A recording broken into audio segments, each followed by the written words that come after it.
Bump Love is brought to you by Unlimited internet at unbeatable prices. Dial *125# to activate your monthly unlimited internet. Airtel, a reason to imagine. We see your comments, we love them, and we are here to respond.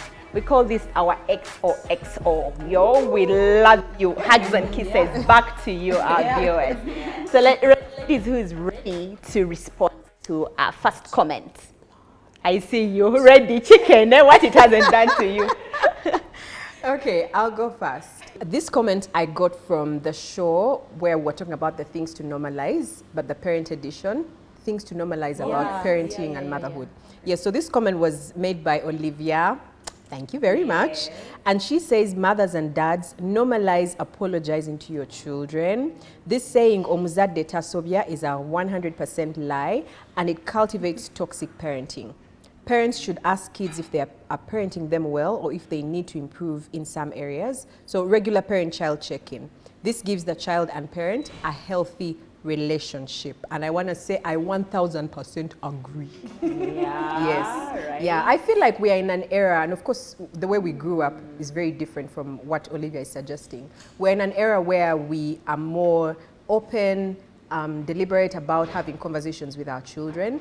And I think apologizing to your child is setting a good example to them.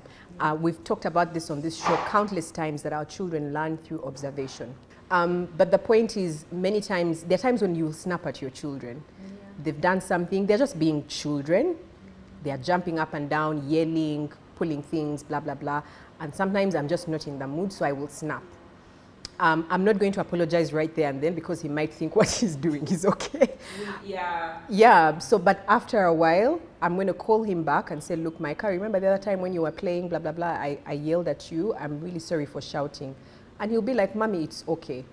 And I like that. And of course, kids are resilient. They move on from stuff. Even when I snapped that very moment, he looked at me and was like, oh, I guess Mommy's not in the mood to play. And he moved on. But I was so mad. And that day I was particularly irritable.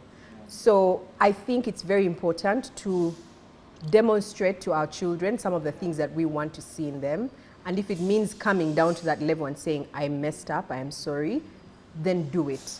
So I agree with Olivia. I remember I struggled with that. Or did you? Yeah, I think there's a show we did where we're talking about respect, yes. And for me, I really struggled. I used to really have that thing, I'm the authority. Yeah. What I've said goes, how I said it, I've decided, until he was old enough to start saying that you didn't have to do it. Yeah. And actually, I think his was as if passive-aggressive. Like, you would see that thing, then he doesn't want to engage, and what. Then when you come and pick up and say, now what's the issue? And because for me, I move on really quickly, then I've even forgotten that affair. Now it's me who moves on. Yes. For him, like, he's still stuck in that character.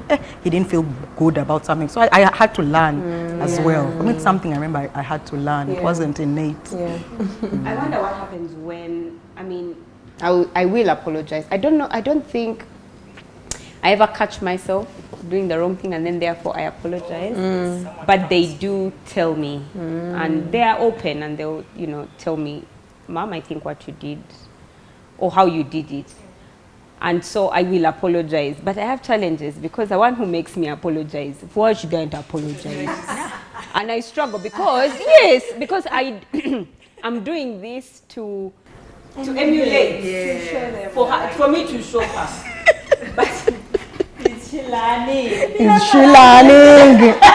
It's like she's happy to hear me apologize, but then she moves on and she doesn't have to apologize. And so I find myself constantly saying, but Bianca, me when you ask me to apologize, I apologize. But you, when I ask you, you don't want to come through.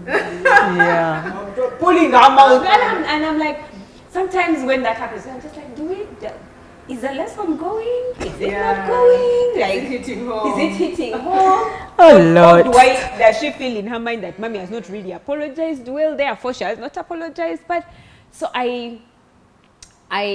for me, that's the place I'm in. So I do agree that yes, we should apologize. But I think for me, the thing about Olivia's comment that got me was the part where she said that we need to have those parent-child check-ins. to find out how you're doing as a parent. Because this is a person that you're parenting. It's like a manager asking his employee. They're putting you in the place, the employee is putting you in the place of the employee, not as a manager, but as an employee. So they're putting you in their place as a child on how you're doing. They don't know parenting. They don't know what's entailed in parenting, but they know how to be a child. And so you're parenting them to be a better child. And they're telling you, but that's not helping me to be a better child, because that's how I see it. And I felt that I needed to speak into that, because sometimes people are just like, but they are the child, and I'm the parent. What do you mean I'm asking them how to be a better parent? I would say that don't see it as, I'm asking them how to be a better parent, but I'm asking them how to help them be a better child, because that's what we're doing as parents. You know, we are trying to parent them to be better children, and they're saying, but this doesn't help me to be a better child. But I also feel that those parent-child check-ins are so good, because they are a great opportunity for them to report to you your bad manners, and vice versa. That's why we don't do the check-in. That's why we don't like to do it. Yes. Because they are going to tell us our bad manners. Yes. How you take in their correction or their feedback is also important, because then you're also going to do the same thing back at them. But I also thought I should say that just because they've told you that what you did was wrong doesn't necessarily mean that you were wrong. That's true. Also, there are times when they'll tell you something and you're like, actually, I needed to do that. And so I would say that when you come to those places, it's important that you state to them that you recognize that you've taken in their feedback, you hear their feedback, but for this one, I'm going to be the parent here.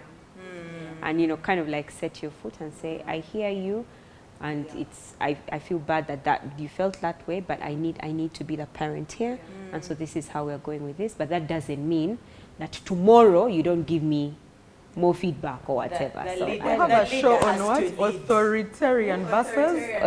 Authoritative parenting. Gentle parenting. Because I'm seeing her like that, but I'm like, I've done exactly that, but not like that. Like for me, mine are always, what do you mean? As in, I'm the parent here. Excuse me, who do you think you are? You get your own house. As in, I'm saying what you say. But not like that. And I think parents should be able to say that for this one, I'm going to be the parent here. And they should be able to see that. And then also therefore respect it. The authority has to stay in check. The leader has to lead. The leader has to lead. I like that. Oh no, I just wanted to add, in regards to apology, there's a thin line. Like my son will come and say something, and he wants an apology, and he really doesn't deserve one. You get so there's a bit of a thin line there. But I like that check, because I normally do it, and with that I get a lot of insight, almost reminding me of one-on-ones. Like you can have a team that you lead, but if you're not having those particular one-on-ones, you will not get to know exactly what that person is bringing on the table. If you're not having those, side ones. So I normally have a one-on-one with them, and I think we've talked about it before, where you do a date with your child. I think Manuela started it, where you go with Bianca, then you get to hear, so how do you want me to do this better? I'm sorry if sometimes I come off wrong. So that even when you hurt them, they feel like you're toxic, you bring things to the table. So really good one. We should normalize it. Mine was also from a comment from the Normalize episode, and this was Grace Akello. Let's not normalize borrowing from friends and failing to pay back without a care to update the person you borrowed from on why you are failing to meet the obligation, and the lender has to look for you to get updates. It's a serious one. Money, mostly. I think it's mostly money. What else do they borrow? Clothes and shoes. There's a joke where someone said, when I'm using my spray, I spray small. Then when someone has borrowed a spray, shoot down even on their shoes. Right? So when I saw this comment, I was really amused, because I often like to speak to givers. I don't speak to takers because takers will always take. Yeah. But givers can be taught to give more cautiously. I've always found more often than not, that lending to friends is disaster, often ends in disaster. But it's also a bit difficult to see your friend or family member in need, in turmoil, and yet you are in a financial position to help them, and then you choose not to. So there's a balance between when is it okay to give and when is it not. For me, the first cardinal rule to lending to friends and family is don't. And only when you choose to, it has to be what you're willing and able and can afford to lose. I agree. Even if you have 20 million seated in your bank account that has no plan, and somebody comes and asks you for 3 million, can you afford to lose 3 million? Yeah. That's a good Without honestly affecting your relationship. That's a good one. Yeah. Because if somebody, like, I'll give you an example. I feel like there has to be a financial boundary set when it comes to friends and to family. Because people will always come. Yeah. That one will never stop. And if they know that you're an open tank, they will keep coming and depleting of you. So at what point do you think of yourself and say, for me, this is it. Stop, I like this person. I love my friend Angie. But in my mind, when you give Angie money, register it, give. Even if I put in the discussion, it's when are you giving me back my money? On the 1st of April, 2023. Okay, but in your mental balance sheet, it's a gift. Yeah. Always. If they return it, well and If good. they return it, it's a bonus. Exactly. If they don't return it, be able to continue normal conversations, like things are okay. And let's not pretend that you don't know that Ange is one of those people that might not pay back. We all have those friends who either don't have the capacity to pay back, but will keep in touch. They'll tell you when things are tight. But we also have those ones we know who will go silent when the debt reaches. So let's not pretend you don't know your friends. You know them. You've made a decision to give them money, and now you're waiting. So for me, it has always been like, just follow the cardinal rule, give what you can afford, and where you cannot, if you don't want to lend, be honest and just the boundary. And I feel like I always need to help people set that boundary. If someone comes, asks you for money, and even whether you have it or not, and you don't want to give them, and they're your friend, ask them for more time to think about it. Let them know, you know what, let me first go and check my books and see how much I can give you, if not the entire sum. Don't let the day pass. Call them later in the evening and say, you know what, I don't think I'm in a position to give you the 2 million shillings you asked me for, but I have 300,000, which I can give you. I don't know if it will help you, but at least it's a start. And I hope that you can be able to source the balance from somewhere else. That person has no room to argue with you or debate on anything. And if you don't have the money, say it. I'm just not in a financial position right now to lend you the money. And when they see you on a cruise tomorrow, you don't have to explain yourself because it's your money, and you don't have to feel guilty about it because it's your money. For me, that has always been like my stand with money. It is yours. Don't let people guilt trip you into giving them what is yours. And if you know you'll be guilt tripped into doing things like that, pretend you're perpetually broke. It is actually helping me a lot. I thought, yes. But now you've let your secret out of the... It's okay. That's Now you even know. Before somebody starts, there's this Kenyan page on Instagram. So Jama texts the friend. But I think you know your friends who always borrow money. So it's like, hey, hi man, I wanted to come check on you. So naeza kuja. Guy immediately, even if now I can leave office now as it is, man, shit is tight. Last week I had to send mama 100k, that's Kenya shillings, which is 50k, then I'm badly off. If they let me come over, we chill, man. By the way, do you have like a 20k? The guy had been texting, he immediately deleted.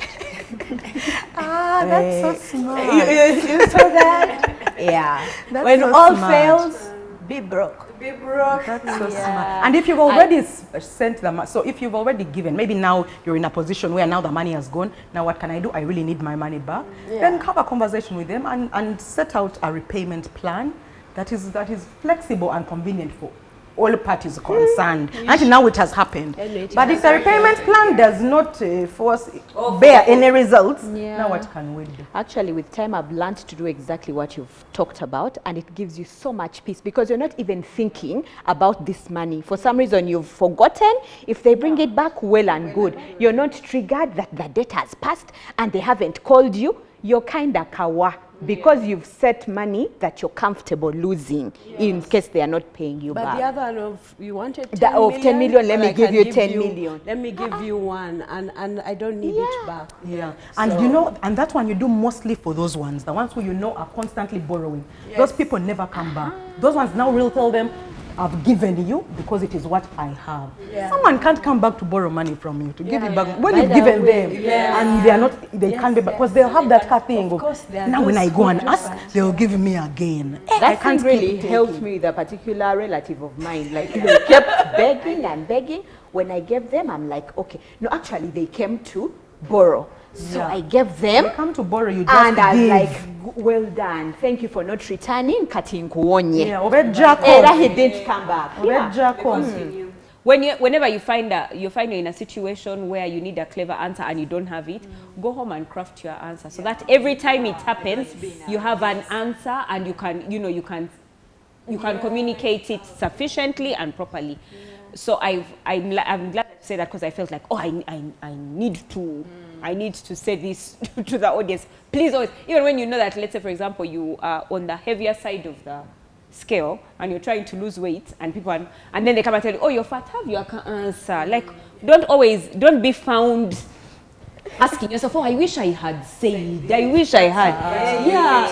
Auntie so and so who has said. No, auntie, you have to put all those things into account. You put all those things into account. And people will always say statements. So even when they come to borrow from you, they will say things like, oh, but I thought you had the money. And you say, no, I'm not in a financial position now to give you the money. So I thought I should say so. I think I have a very interesting relationship. I have a very interesting relationship with money. I think I treat money the same way I treat a lot of things. I really let things go very easily. I was with Manuela in a shopping store yesterday. Can I say this? You know what's so funny? She said that, Manuela, we're going to go on a show tomorrow and then you talk about it. No, I'm not. Now you're the one. Go on, madam, go on. We are ready for that. We are ready for this thing. So, we were at a store yesterday with Manuela. We were doing some shopping for some intimate items. Okay. And we'd finished trying them on, and eventually I had picked something. And then I realized that what she had picked was better looking. So I told them, get it for me in the size that I had tried on. And so they bring it, but it's a different style. So I'm like, oh, let's go, I'm sure it will fit. Manuela is like, no, you have to try it on here. So I go back because I didn't want now to take off my t-shirt. And then I heard her telling the ladies who are helping us, I know my friend, that one there. She's going to go home, that bra won't fit her, and then she will not come back. And I was like, oh my gosh, you know me so well. So I feel that way about money as well. I don't know. I like to think of it as I am not attached to money. And I was thinking maybe it's because I don't have a lot. But generally, I'm not attached to money. So if I ask you for money, I'm going to do the whole conversation thing. I will reach out, hey, what do you think about this money, blah, blah, blah, when do you hope to pay? I will give you time. I'm not going to be that person who is hounding you to pay money. I'm not going to call you constantly, oh, when are you going to pay me? And I'm not even going to think about it. I'll come to a point, I like to do inner work, I preach it a lot on this show.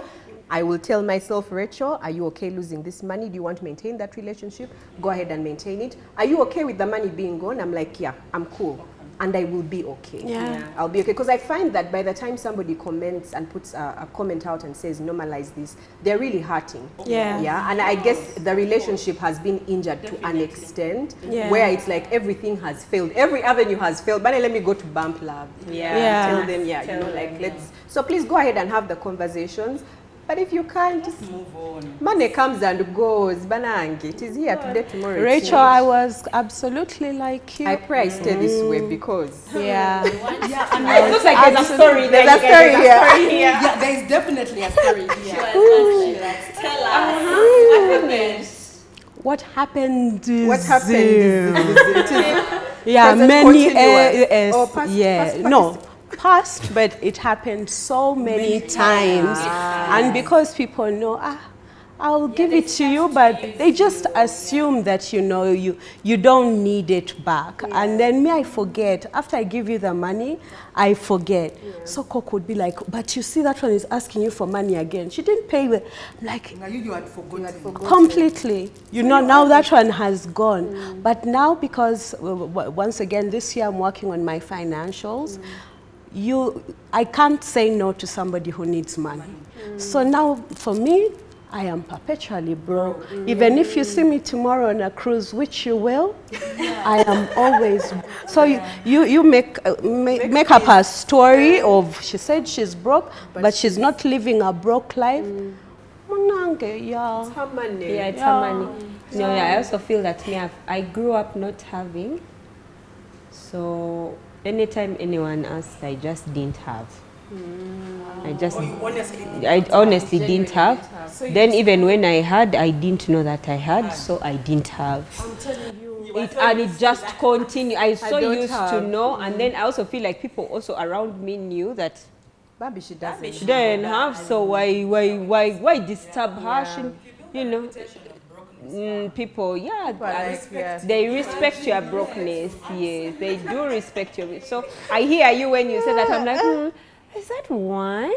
I think so. This one? So fight has yielded fruit. Oh my gosh. So, but anyway, I need to talk about. So there's a certain group of ladies, our girls. We have the habit of calling each other like when you're in a fix. Yeah. But I've realized, and I don't know if you've realized, like our money kept increasing. The money would ask each other. So and she's among them, where you call your friend and you're like, hi, oh manja.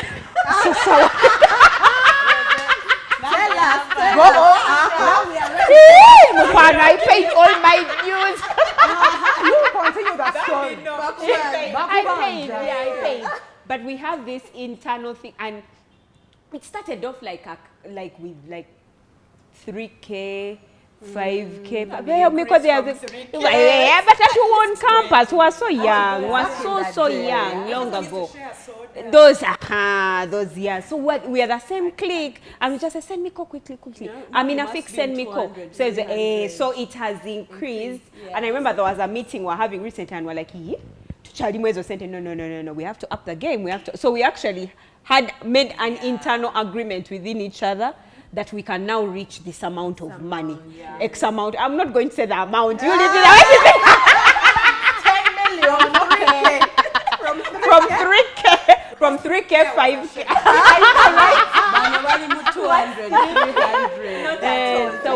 So we've left that. Yeah. So we've kind of like, and it was. So it's such a safe space within us, but I still feel that we have a certain internal rule that's never talked about, which is I can't call and ask Rosette for a quick X amount of money when I didn't pay the one before. So you're always cleared. We always make sure. It is, yes. Yeah, but we always make sure everything is. I can't even ask the other one because we are 3.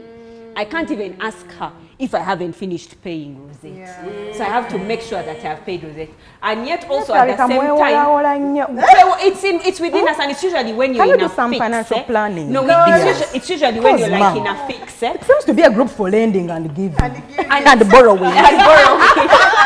No, it's usually when you're in a fix, like a fix like. Let's say you've gone shopping. You need the money. 500K. That's the fix? Dear. Wow. Wow. She has stopped the money. She has stopped the Wow. Okay, but 500 you have to give Like it back. you have to give it back, and but also it doesn't change the fact that also tomorrow she's going to call you and say, please send me 500k. Yeah. Oh, you best be ready To have the 500. to send back the 500k, you know. So I feel that also it's important that there is a need for some safe spaces where you know each other really well enough to borrow. Me, the and times that lend we each used other. to do things like this, of course not this year because I am, we, oh yes, professionally broke, is we never repay. These are rich wives united. We never. I wanted to bring it up, but I didn't want to make it seem like Rachel was poor. The reason, Rachel, you literally let go of that money quickly is because the amounts are not like hers. I know the amounts she's talking about. I said it's probably because I don't have a lot. I know the amounts Angie's talking about. These are big amounts, but when you compare to her actual bank, it's a drop in the ocean. You see, and because they're all rich amongst themselves, it's just $1 million. It's so Chala Jamelia Kajambo. and somehow it might come back in a different form. For sure, it always does. It always does. There is no actual give and take. It's like, as she said, I'm 3 million, 2 million. You send, and another time you also call, you're like, man, I need like a 5 mark quickly. Yeah. Okay. Oh, I can't wait. I think we are now with the here this group. We're now went to 10 a.m. All right. The amount, funny enough, wasn't the issue. They're not Not paying. the money, amount, she keeps dropping out. No, it's in that thing where we lend each other, but then you don't think, oh, I lent, so I need it back. I kind of feel like that's where we might. Yeah. So the one I have is on, we did the topic of our children and crashes. So Jackie's crib baby center. Baby center here. And Jackie's crib was saying, honestly, that has been the toughest discussion with my son at 11. He came and told me, Mommy, I have this girl I like. Can I have a girlfriend? My eyes went wide. I lost it, and I was so angry with him. With the world going bad at the back of my mind, I had the worst imagination. Thanks to my sister, I called her to advise, and she was totally different. She guided me on how to talk to him, make him know that it was normal, but tell him to look at what comes first. However, that came later, after I had lost it. I called my son back, we talked through it calmly, and since then, my son is very open and confides in me. Otherwise, I would have lost him. I saw this conversation, and I was also reminded of my own conversation with my mom when I told her I was in a relationship at 16. And that relationship, which was for just, that kind of Kashaviro, just at church, and you are feeling like you are the girlfriend of the pastor's child. No, you are feeling so woe, like the Holy Spirit first comes to the Father, then the Son, then me, then the rest of the world. So I every time I think about having that conversation with Blake and Bianca one day, I remember where I was then. Where you have, quote unquote, no control over the fact that you like a certain boy. Like, you really don't. Like, there's so many boys in a year when your eyes fall on the other, wow. You're like, wow, and to also think that we've reached a time in our lives where when your son tells you he likes a girl, you're like, oh, it's not a boy. It's not a boy. And you're like, We are fighting homosexuality. So, guys, so when you're like, it's a girl, okay, so it looks like it's girls. Okay, now let's deal with that. You could be dealing with more than we've crossed that line, kind of feeling. So I thought Jackie's crib baby center, I think it's okay, especially with the fact that yes, you lost it, but you came back. I think your son will more than not appreciate the fact that you are actually able to come back, and also tell him that it's normal, because you see, you're the only one who can tell him. And I think that when our children have those early crushes or those teenage crushes, I feel like it's going to happen. It's just better if you knew. So if you kill the communication lines, then you completely lose it. They're going to engage in sexual intercourse. They're going to, because they're hiding. But when it's an open thing, I truly believe that, I think that my mom could have helped me better if she had bottled in what she was feeling, and then, because we were obviously fighting as a couple. So I feel that as parents, we really need that tact. That's the word. It's tact, where you know that most 16-year-olds are getting those really deep crushes where they are going to start engaging in things, and you want to have, quote unquote, front seat, so that you can be able to say, hey, he said you put what in your, what? Where? Oh, no, you know, I think it's important, yeah. I remember a lady that we hosted that spoke of love and sex. Remember the Yes. valid points that she brought out? And she kept emphasizing that it's normal. Yeah? And she kept reminding us, remember where we were as a person growing up. So think the same for your child. Put yourself in their shoes, then you can easily have that communication. But if you distance yourself, it's going to be hard for you. Yeah. Like how many times did our parents tell us, you know, education is key. Nga, your heart is burning for a boy. Could you remember your book? Messiahs. And they'll tell us, you would have all that time after you're done with books. People are like, where is that time? God, they lie to us. This guy is light. Yeah, that's so true. And us with the teenage, bigger children, it's so important for your child. I always used to say it on the show that I would love my daughter to date. You know, let her heart get broken by other people, not the person she's going to spend the rest of her life with. And when it did happen, not like serious, you know, those things of you send each other messages and you walk to the beach and back, So when it did happen, I realized it's so important for your child to be able to come and tell you. To come and tell you. Then, you know, at night we enter our bed and we whisper things to each other. You know, what did they do today? Okay, so today he came to the cafeteria and brought me something. Of course, in my heart, some things I'd be like, That's not my issue. But as she said, because usually I try not to discuss like their relationships, but when she said that, I was like, every girl should have a friend, a sister, but if you have a mom you can have those conversations with, moms, be awake. That when the conversation starts, don't try to bury it. Someone will be like, oh, she's encouraging it. No. You know it's go end. It's gonna happen. It go end, and it would be great if it ends when she knows that you supported her and you went down that line together, so you can hit that boy together. And don't worry, moms of boys, we are raising good boys, so that they are not problematic to your daughters. Now that you mentioned that brings us to the story. It seems to be tied down to what Manuela had said. So this is from the Ugandan kitchen. PDA. A regular comment. Yes, thank you so much. Thank you so much.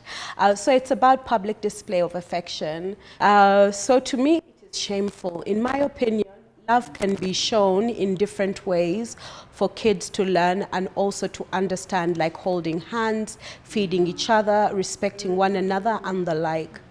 I'll speak to the fact that with everything there are different levels. Where you say holding hands is okay, someone else will be like, oh my goodness, I could never do that.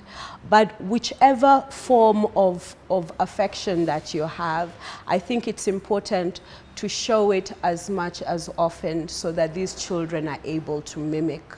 You know, and then above all, we need to prepare our children for the world. So where you're calling physical display of affection. Affection, a positive thing. And you're calling it shameful, you might end up praising little ones who believe the same. Then they find themselves in situations whereby our children are for the world, and the world has men and women who would love to receive this kind of affection. So I think it's important that you find a way to strike a balance. And when I read this immediately, I went off on this angle. Then I realized, for example, I personally cannot stand women who wear tight clothes when they have big stomach. Was that a rabbit hole? I'm coming. I'm just shocked. I always, I'm like, but I have. Are you serious? Oh my God, I have it. I'm like, but why? Why don't you wear something loose? So that the attention is not on you. So, because that thing is so true. Instead of listening to the person, now you see how they've tied the pot. And when I ask, they're like, oh, mulembe guna tuitako. I mean, we all have to. But I'm thinking, What about crop top? Crop top with a all that country. All that country. I love proportional, whatever shape and size you are. Yeah. Dress up for So when I see it, I cringe. I feel the hairs stand on, and I realize if I feel like that, seeing somebody else. So also with the PDA, I should bear in mind that for some people, no. Yeah, even as we're saying, we're preparing our children for the world. I also wouldn't want a daughter-in-law who dresses like that. Yeah, so. I don't dress like that, honey. Wow. Yeah, we are back. But yes, with the PDA, try and find, you strike a balance. Yeah, because affection is a positive thing. You know? For me, when I saw that comment, thing. I thought to myself, I said, okay, so you don't want to show, and you think it's shameful, but the movies your children are watching have them, and they have them out of certain contexts, in extremes. Wouldn't you rather emulate, model what you feel? And I was just really troubled, but then again, like you said, we're so different. And it might really be shameful to her, but she might even also be refusing them to watch TV. So I was like, okay. So maybe But those to the people, world we are going I'll never try to change. If someone comes and says something like that, I'll never even attempt to change them. I'll say, you go and find your friend who also doesn't like PDA. Because in Zenga never try. Me, I like PDA. I like to someone to be able to express himself, even amongst other people, and not think about it too much. Even when my boyfriend comes to me, he has to kiss me. Whether children are there or not, if we've not come from the same house, you've met me, maybe we are going out for something, and you have to. Mine is kissing, so you're going to do it. So, but I'm not going to sit here. Then Uganda Kitchen says that, excuse me, I don't do PD. I'll tell you, excuse me, sir, you find your friend who doesn't like it. They like holding hands. They prefer For them, to they like hold holding hands. Things Let them that find them friends that hold hands. African culture. And me, I would rather. And I honestly think the world has evolved, because they used to say, oh, our parents didn't do this. They didn't even watch any TV. They didn't have anywhere to see these things. Me, my parents kiss. Us we are the same. You guys are the rich I saw my ones. parents kissing. And my mom would do like this. And then my dad is on a hand. And my mother. PDA. And you guys would be happy, excited to see it. Actually, children really love it My when their mom parents. actually is the one who had to move to the other side. Of the couple, my dad and mom, my dad is the one who's more affectionate, more expressive. My mom is more like, but now you see it, and it's even up to this now. They're so like, she's the one who had to move to my dad's side of affection, like because it's so nice. She'll feel nice about it. I'll ask her, for you, would you rather that they did nothing, or would you rather that they showed you did some affection? affection? For them, In the fines. of your bedroom or your safe. This business of going every. My parents, my mom is 85, my dad is 87. They real kiss of like. You can be there. You're actually your best kiss in public, because if you don't, imagine you enter a party and there is 5 of you who he's deceiving. And now also plus you, the official one. Really? They can't even kiss you. Real kiss me, all of them, they understand. That I am the main one. Your territory. Let's mark in territory. Let's mark territory. Hold him in my hand, then you pass and hold this one also as you are passing. Holding hands no, for everyone. One Kiss man. it. It has to be a smooch. Everyone has to understand that you're the one. Like we say, big stomach. Oh wow. Mine came from a topic that we had a while ago, and that was self-care for mothers. I hardly find time. Oh, this was from Brenda Nakiria. I hardly find time for self-care. Too much on my plate. I look at myself in the mirror and I feel miserable. Yet the people in my care are glowing. Of course, the children and the husband. They are eating all the chicken. I hardly buy myself a pair of shoes or a new dress. I feel really sad. And for me, my heart really goes out to Brenda, because I know you cannot give from an empty cup. You need to fill your cup so that you're able to give. Because she said it herself, I feel sad. It's a very sad situation. As mothers, there's really a lot on our plate. It can be much. When you have kids, you have a husband who is also a child, you have work. Yeah. So, but take time off, like be intentional. Be intentional for your self-care, because you need it. You need that hour, not much. Many times you're guilty, you're like, now when I do this, that mom guilt is what disorganizes most people. But be comfortable with your 1 hour, go and do your exercise, have that cup of tea, go out with your friend, do something that fills your cup. Yeah. Or go get lashes. Yeah, if that's what makes you feel good. If that's what makes you feel good. So I personally haven't had a challenge like that, because me, I am selfish. Let me be honest. But I've had a client, and I remember when we were discussing and going through it, because I needed to understand her, we decided that she was going to buy something for herself once a month. Just that. Either a shoe or a dress, just once a month, because then the pressure goes off you to have to, because you think that you should always be buying, but then you have your children, and then your husband, you are the one buying the things. But if you set to yourself once a month, so you'll have 12 new items at the end of the year, which you're like, yes, I bought for myself. And the good thing with practice, it makes permanent. As long as you start buying once, the next time you realize, I actually have some more. Let me buy 2 items, let me buy 3 items, and then you can feel better about yourself. Then I've always said, still moments for self-care. Still is the right word. Yes, still moments. I use the regular bathing time to get self-care, personally. Because we are going to bathe anyway. You understand? So that is the time I sit down for, like, that one is my time. Other people, they love cooking. Like, that's when they feel like they're caring for themselves. So at that time, use it. And that's the only time I tell the kids, when you see the bathroom door locked, only call me when someone is not breathing and there is blood. They are fully aware that that's the only time they can call me, because that's the only time I have to use the toilet, and I use it and I respect my body. I come out, I open the hot water. No one should touch the heater, because I want it scorching hot.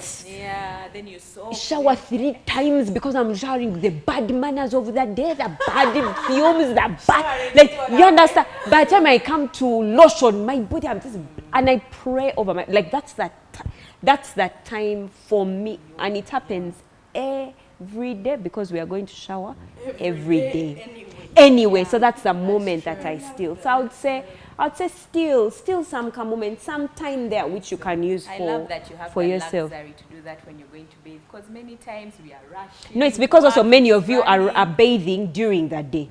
But if I'm saying, if I've taken the kids to bed, husband has eaten, everybody is now well. That night time when you're I also steal moments in the morning when no one is awake, especially Sunday morning, and I just do nothing. Just open the window, look out, sit, and just meditate on the things you love. Yeah. But and when I started, now I do a monthly, even weekly, monthly. I take care of myself. Yeah. I noticed the word. Oh, sorry. I noticed when you read that sentence, a lot of us now, once again, because of I'm transitioning, self-love had a lot to do with my family. If my family is happy, I feel I've given myself self-love. So if I'm also thinking, that's why when you say the word steal, we have the guilt. Even now, I can be like, but do I really deserve to do this? I could have maybe gotten Asante something else. So when you say the word steal, that's why I went off to something like clashes. That nobody can physically, so you bought a new shoe? You know, your spouse even or your friend start making those comments, which pulls you back. So the first thing she needs to start off with are things that only she knows about. So it is like hacker secret. Before you buy the top, the dress, start with two panties and colorful bras and start match. So it's not like everybody can tell you, say, oh, now self-love, Asiba salon. You know, then you start having that thing of, maybe not. So yeah, I thought that. Maybe just to add on taking care of yourself, because she alluded to the fact that the people she takes care of are happy and healthy. Yes, I feel like, and maybe this speaks to my personal situation, sometimes taking care of yourself is making your life convenient. And we've done a show to that effect where we've said things that either help us in our homes or that have taken the load off of this motherhood journey. So if you need to invest in maybe that one item that you buy in the month. I got an item. You did? I can't wait. Finally got a Hoover. Oh. It's a dry and wet Hoover. To mop, to be able to mop, to sweep and mop in record time, because now we've been sweeping and mopping. Hold on, I don't know that. And that's why I'm happy. But anyway, we've been saying. I know the carpet Hoover. We are now this in one does hoovers. carpet and tiles. Well done. But you know for how long I have wanted this? Like for years. We're talking years. Available in Uganda. No, of course. For you who doesn't have a maid. For me, who doesn't have a Dad used to buy for my mother gifts that made her work easier. Yeah, we all. She started saying, "Those are not gifts. to me. Just you, if you are the one coming to do the work, maybe that would be a gift. Why are you giving me gifts? Yes. My father would buy things, microwave, blender, things, mostly kitchen home things. And if you think about it, Mom, it's being helpful. I'm with your mom. Where is the perfume? Where is the watch? The watch. Because my dad had to upgrade, but so he started buying her both. But she yes. used to hate it so much. Why are you buying so things? Span. You can't believe so span. It's a nice set. I'm telling you, on my 34th birthday, was rudely interrupted by the Hoover that cleans both tiles and carpet. I was saying, invest in things that make your life convenient, because only then will you not see the people you're taking care of as a burden. You won't even feel like your life at home and your life as a mom is hard and burdensome. I love that. So invest in that. Invest in it. It's an avenue of self-care. But you guys are really good mothers, I must say. Are we? Me, that guilt, I've never felt it in my entire life. We know. I don't understand. You don't know that it's there. Me, I think she feels it. It's just that by nature, she suppresses those feelings from far. From far. I don't even think she suppresses. She sends them bazookas before I hear you. And I'm not even going to suppress. You want to I even hear reach. many women say that thing of, oh, I don't get that guilt. Because me, that thing of mom guilt, I don't even know. Yeah. I don't. That's one you. of the reasons why I insisted that I'll have the one child, because it's me who comes first. If I have to sacrifice the quality of my lifestyle, there's something I'm sacrificing. The quality of my lifestyle Not happening happening. do for those children. So when I'm looking at my budget for children, it's only one. Yeah. For me to maintain Yeah. quality of my lifestyle without giving up. You see that bazooka she sent? Without giving up. She sent a I real don't give up. bazooka. I give up shit for kids. What are we doing? I'm going on that cruise. There you had it from us. Do share with us in your comment section. What do you think about all this we've had? The comments and us reply. Do continue to send in your comments. We love them and we are here. We're going to reply them. We love this. Thank you, Golden Tulip, for this beautiful space. They have band every Friday. Do come along with your friends and have a beautiful time. Bring your husband, bring your wife, bring your kids if you must. They have the best band in town. They also do have scrumptious brunch every Sunday. 90K for adults and 60K for children. And that's it from us. Until next time, with love from Bamplab. Bamplab was brought to you by Unlimited internet at unbeatable prices. Dial *125# to activate your monthly unlimited internet. Airtel, a reason to imagine.